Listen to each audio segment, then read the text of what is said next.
नमस्कार दोस्तों, आप देख रहे हैं यूपी के एग्ज़ाम में आने वाली कुछ संभावित प्रश्न को मैं चर्चा कर रहा हूं। जिस प्रकार राष्ट्र में राष्ट्रीय पशु, राष्ट्रीय पक्षी होते हैं, उसी तरह प्रकार प्रदेश में भी कुछ चिन्ह ऐसे बनाए गए हैं जिससे कि ये प्रतीक हो कि अगर हमारे राष्ट्र भारत देश में 28 राज्य और केंद्र शासित प्रदेश अन्य हैं, तो उन राज्यों की एक विशेष जो अपनी पहचान होती है, उसको कैसे हम जस्टिफाई करें कि ये कहाँ की चीज़ें हैं। इस पे अधिकारपत्य कह सकते हैं कि अधिकार कह सकते हैं, कहाँ पे है वो, कि इसके लिए एक राजकीय पशु, राजकीय प्रतीक के रूप में हमारा बनाया गया है। सबसे पहले हम बात करते हैं कि उत्तर प्रदेश का राजकीय चिन्ह। बहुत सारे लोग क्वेश्चन पढ़ते हैं यूपीपीसीएस का, हिस्ट्री, भूगोल, ज्योग्राफी, और ऐसी जगह से क्वेश्चन आ जाता है जहाँ से अनुमानित ही नहीं रहता है कि यहाँ से भी क्वेश्चन पूछने की संभावना होती है। तो मैं उन चीज़ों को लेके चल रहा हूँ कि राजकीय चिन्ह। राजकीय चिन्ह में आप देखेंगे कि हमेशा चाहे आप किसी भी अधिकारी की गाड़ी पे देखे हों या किसी न किसी प्रदेश की सरकारी संस्थाओं पे, जो भी चीज़ आप देखेंगे तो देखेंगे कि इस प्रकार से राजकीय चिन्ह बना हुआ हमेशा रहता है। इस राजकीय चिन्ह में क्या होता है कि आप, इसका मतलब क्या है कि आप गंगा और यमुना के संगम को दर्शाती हुई दो धाराएं, आप ये देखेंगे कि जो ये दो धाराएं हैं जो दो तरफ बढ़ रही हैं, इस तरीके से यहाँ पे जा रही हैं, और ये संगम एक हिसाब से मिल रहा है, और दो धाराएं कहीं ना कहीं एक इस तरफ और एक इस तरफ से जैसे जा रही हैं, तो दिखाती हैं कि गंगा जमुना तहजीब की तरह दो धाराएं दिखाती हैं जो अवध के शासन को प्रदर्शित करती हैं।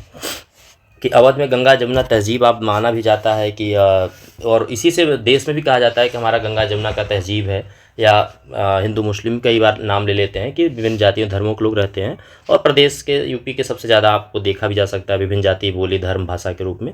और उसके आगे दो मछलियाँ, जो ये दो मछलियाँ हैं, ठीक है, ये प्रतीक है यहाँ का।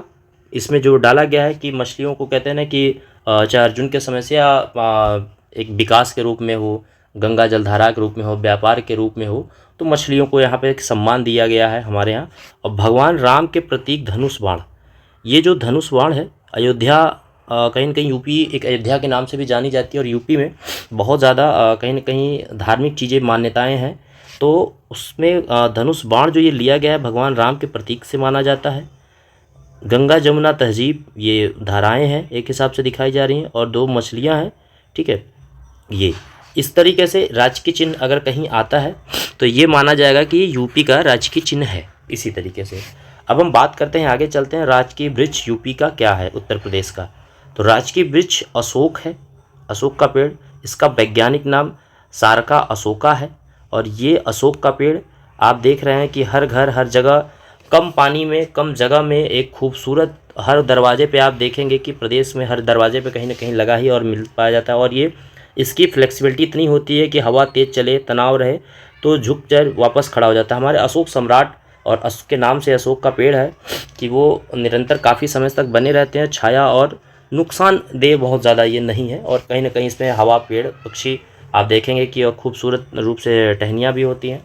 तो अशोक के नाम से है भी राजकीय, तो कहीं ना कहीं इसके रूप में ये लिया गया है। आगे बढ़ते हैं, राजकीय पुष्प। राजकीय पुष्प हमारा पलाश, बहुत कम लोग जानते हैं, गुलाब, कमल, गेंदा, इन सबको। तो ये पलाश जो आप देख रहे हैं, ये पलाश है। ये, इसकी खूबसूरती और सुगंध बहुत ही एक मनमोहक होती है, देखने में बहुत ही भव्य लगता है। इसका वैज्ञानिक नाम ब्यूटी मोनोस्पर्मा कहते हैं, कि जो वैज्ञानिक नाम एक रखा जाता है जिसको वर्ल्ड जानती है। जैसे पलाश एक हमारे यहाँ का लोकल भाषा भी कह सकते हैं भारत में है, लेकिन वैज्ञानिकों का नाम या वर्ल्ड में अगर हम ब्यूटी मोनोस्पर्मा कहें तो हर व्यक्ति इस पौधे को जान जाएगा, समझ जाएगा कि पलाश के पौधे को कहा जा रहा है। फिर आगे बढ़ते हैं हम, राजकीय पशु। हमारा राजकीय पशु बारहसिंघा है। जैसे कि हिरन और जैसे कि शेर कह सकते हैं कि पशु राष्ट्रीय हो गया, तो इसी तरह बारहसिंघा हमारा राजकीय पशु है।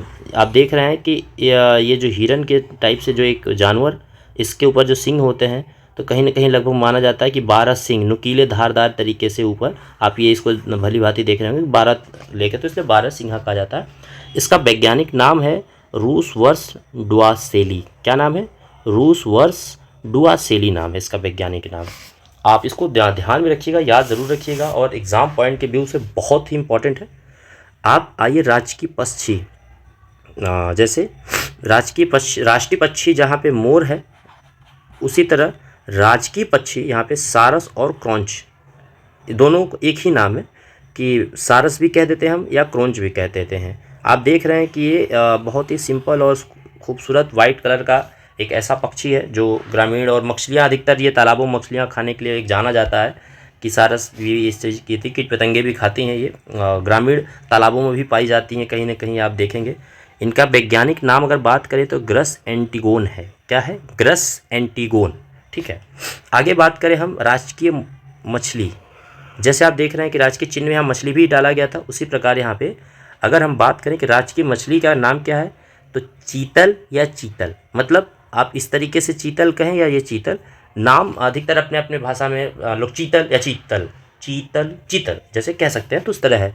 आप देख रहे हैं कि इसकी जो आकार या आवृत्ति होती है यहाँ पे इसके बॉडी पे एकदम प्लेन मार्क होता है, वाइट तरीके से हल्का ऊपर ब्राउनी प्लेन होता है। इसको चीतल हमारा राजकीय पक्षी, जैसे कि आप कहते हैं कि बहुत सारी पक्षियाँ या कह सकते हैं बहुत सारी जो मछलियाँ होती हैं अलग अलग नाम, रोहू, प्यासी, इस तरीके से होती हैं। तो इसमें हमारा जो मछली राजकीय माना गया है वो है चीतल, और इसका वैज्ञानिक नाम चिताला है। क्या है? चीताला। चिताला क्या है? चिताला, चिताला इसका वैज्ञानिक नाम है। आगे बढ़े, राजकीय जलीय जीव।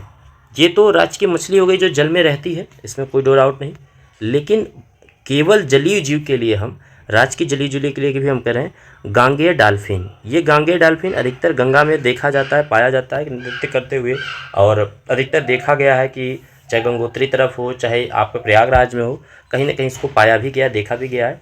इसका वैज्ञानिक नाम प्लेटनिस्टा गेगेटिका। क्या है? प्लेटनिस्टा गेगेटिका। और सबसे खास बात कि उत्तर प्रदेश सरकार द्वारा अक्टूबर 2023 में जलीय के रूप में मान्यता दी गई और 2010 में इसे राष्ट्रीय जलीय घोषित किया गया था। आप देखिए कि ये केवल जो हमारा राजकीय जलीय घोषित है ये केवल हमारे प्रदेश का ही नहीं, अपितु 2010 में इसे राष्ट्रीय जलीय भी घोषित किया गया था। अगर पूछा जाए कि राष्ट्रीय जलीय जीव कौन सा है तो भी गांगेय डॉल्फिन है, और राजकीय मतलब देश और प्रदेश दोनों का एक ही है। तो हमारे लिए सम्मान की बात है और हमारे लिए गर्व की बात है कि हमारे प्रदेश का नाम भी एक मिला जुला है, और एग्ज़ाम पॉइंट ऑफ व्यू से है कि अगर आप इस तरीके से मिले तो आपको जानकारी भी। मैं आशा करता हूँ कि इन चीज़ों को आप समझ गए होंगे, और जो चीज़ नहीं समझ में आती आप दोबारा कमेंट के माध्यम से मुझसे ज़रूर पूछिएगा। इसी तरह मैं उत्तर प्रदेश के पीटी और आने वाले एग्ज़ामों के लिए जो भी यूपी की होंगी RO की चीज़ों के लिए मैं बताता चलूँगा। आप मेरे साथ बने रहे। नमस्कार, मैं अविनाश।